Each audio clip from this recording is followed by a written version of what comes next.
for the record, whoever wishes to go first. Thank you, Mr. Chairman and members. My name is Chris Kane. I'm outside legal counsel for the Port of New Orleans.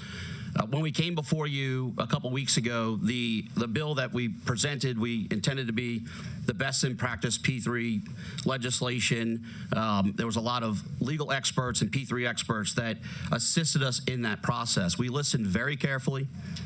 We worked extensively with Senator Donahue. I believe he's here. I'd like to thank him because he spent a lot of his time with myself and Mr. Escajet on Secretary. Just making sure we're on the same page. I'm sorry. I apologize. Secretary Donahue. He might want that. He might want that elevation promotion, but we're gonna hold off on that just for now. Secretary Donahue. Well, I spent a lot of time with him. He became my law school professor in this process. We also spent a lot of time with the St. Bernard Parish Administration and other key stakeholders.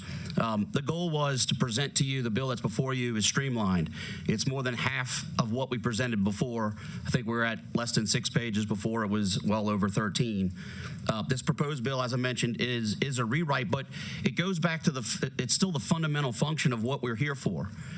The St. Bernard Parish Council back in 2022, when we submitted the application for our permits, specifically asked, and I quote, signed by the entire council and the parish president, a new north-south corridor for truck and rail traffic generated by this facility, separate from any of the parish's existing roadways, must be completed before operation of the proposed facility. That is why we are here.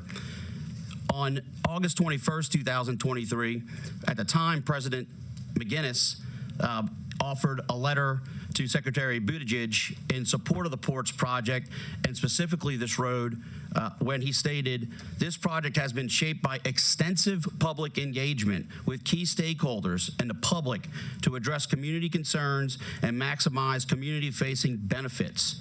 In addition, the terminal project continues to benefit St. Bernard Parish as it catalyzes other much-needed infrastructure improvements like the St. Bernard Transportation Corridor, a long-imagined third artery in and out of the parish, which mitigates terminal traffic throughout the parish.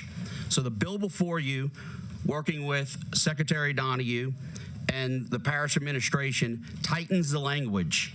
It ensures that this bill is related solely to the St. Bernard Transportation Corridor.